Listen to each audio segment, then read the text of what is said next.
communication, global communication through rock and roll, through music, which I still have great belief in.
Diplomatic Corps, Mr. Washington Sisit, the Bridges Philippine Honorary Chairman, Mr. Jaime Augusto Zobel de Ayala, the Bridges Philippine Chairman, ADB President Mr.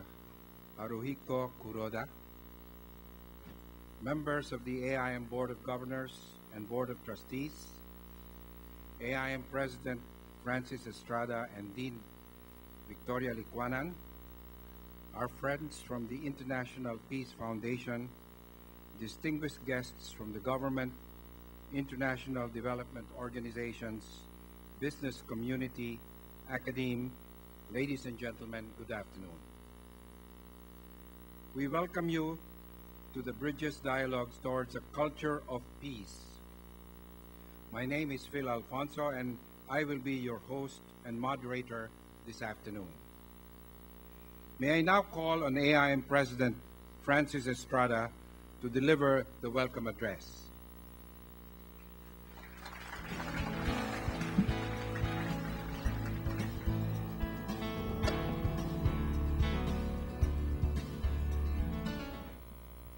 Thank you, Phil.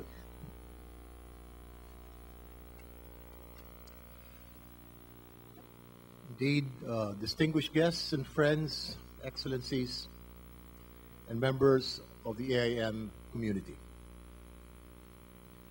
We are privileged to have with us today someone whose reputation truly precedes him, Mr. James Wolfensohn.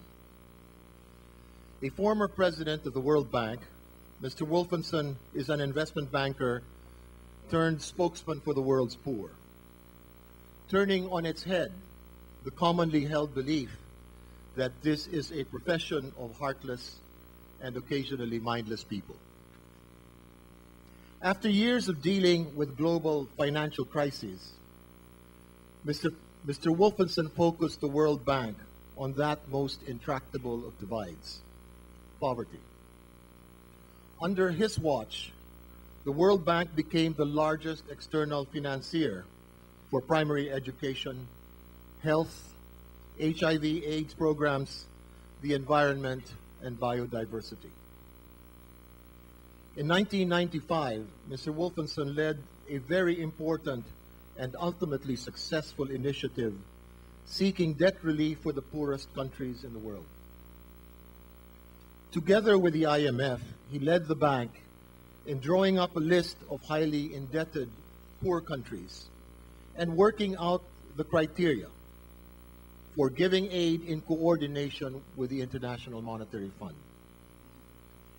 He championed the cause of good governance. He emphasized the relationship between good governance, poverty reduction, and development. In his words, thoughts and sentiments that resonate strongly in our region, and I quote, "Corruption is a core poverty issue, robbing from the poor the little that they have." Another thought, what use the law book if the judges are corrupt, if the poorest and most vulnerable can expect only brutality from the police? And another quote, what use the privatization if there are no social safety nets to deal with the unemployment, nor rules to protect the public from private monopoly? Asia, as we know, is the world's largest potential market, with a population in excess of 3.7 billion. It has a sizable and well-educated middle class, as well as a motivated and highly trainable workforce. Since 1998, Asia's GDP has doubled. Exports have grown to a fifth of the world's total, and the region now holds over 2/3 of global international reserves. Despite the recent turbulence in the international financial markets, the World Bank still projects emerging East Asia to grow by 8.2% this year. However, for all its vaunted success, about half of Asia's people remain poor. The rural-urban divide can be seen in practically all Asian countries. These challenges make Mr. Wolfenson's subject today, beyond East-West, North-South peace and prosperity in a four-speed world, especially relevant to us. The Asian Institute of Management is honored to have our guest of honor with us this week as we celebrate our 40th anniversary. From inception, AIM was committed to training capable, principled, and socially responsible managers and leaders for Asia.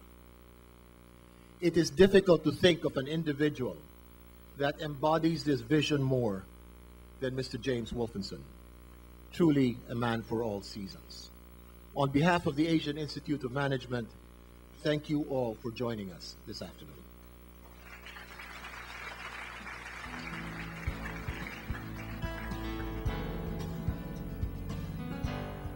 Thank you, Francis. To tell us more about Bridges, may I call on Mr. Jaime Augusto Zobel de Ayala, Bridges Philippine Chairman.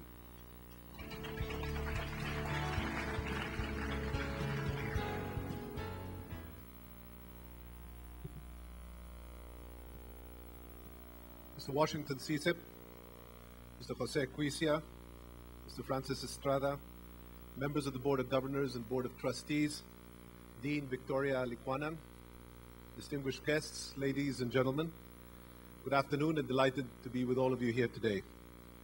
It's my distinct honor and pleasure to welcome you all to this fourth in a series of lectures in this ASEAN-wide event entitled Bridges, Dialogues Towards a Culture of Peace.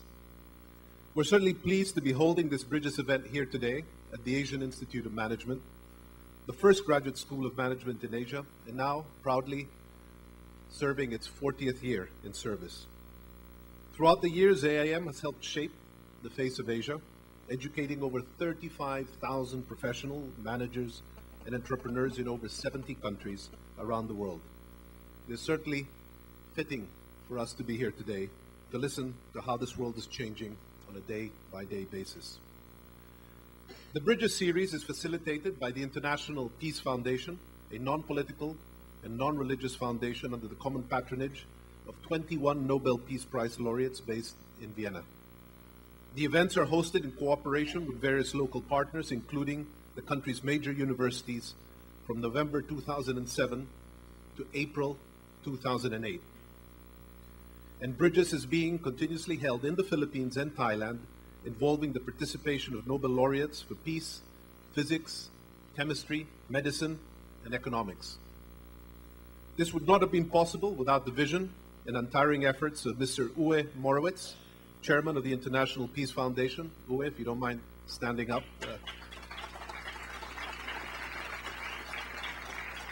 For conceptualizing and bringing to reality the Bridges program for us here in the Philippines.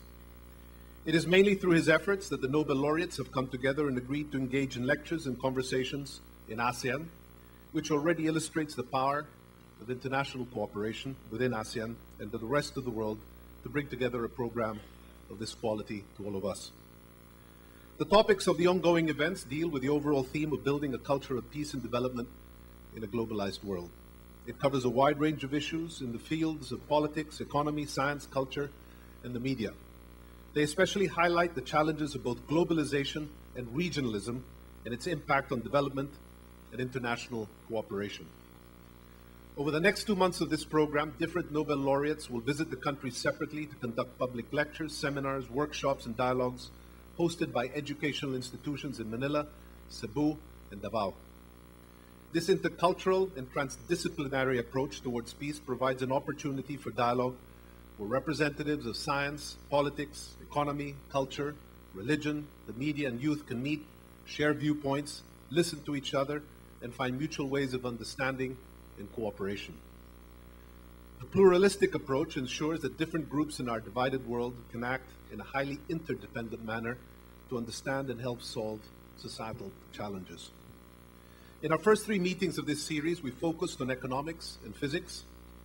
While one may look at these topics as relevance as mere coincidences to the challenges that face us today, I interpret them as a testament to both the timeliness and timelessness of the key messages they represent and to the brilliance of the speakers who present them. In our first lecture with economist Robert Mundell on fitting globalization into the National Development Strategy, he spoke about optimum currency areas and a policy framework for economic stability under fixed and flexible exchange rates. Topics obviously of great interest today in the face of foreign exchange volatility.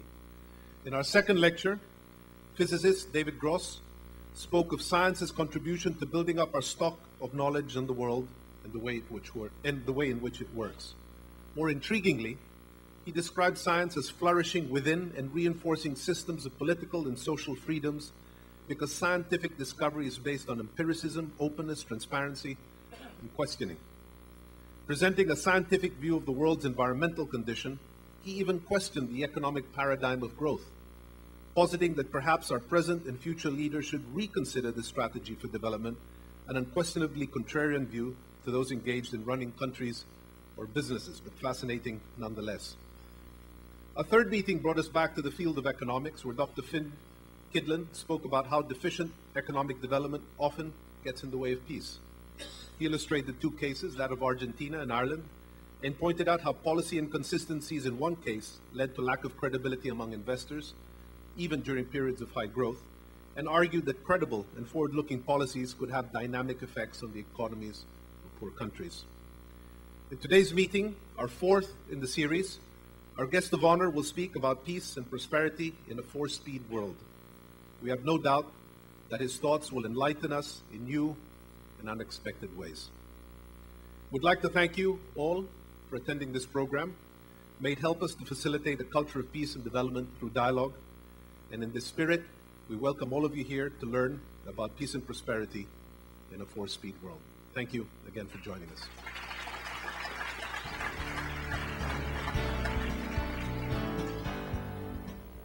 Thank you, Jaime. May I now call on the Country Director of the World Bank in Manila, Mr. Bert Hoffman, to introduce our keynote speaker. All right. I usually have to do that in Asia. Mr. Estrada, Mr. Ayala, Mr. Sisip, members of the Board of Governors of AIM, and distinguished ladies and gentlemen, magandang hapon po. Good afternoon to you all. It's my great pleasure and honor to introduce to you Mr. James D. Wolfensohn.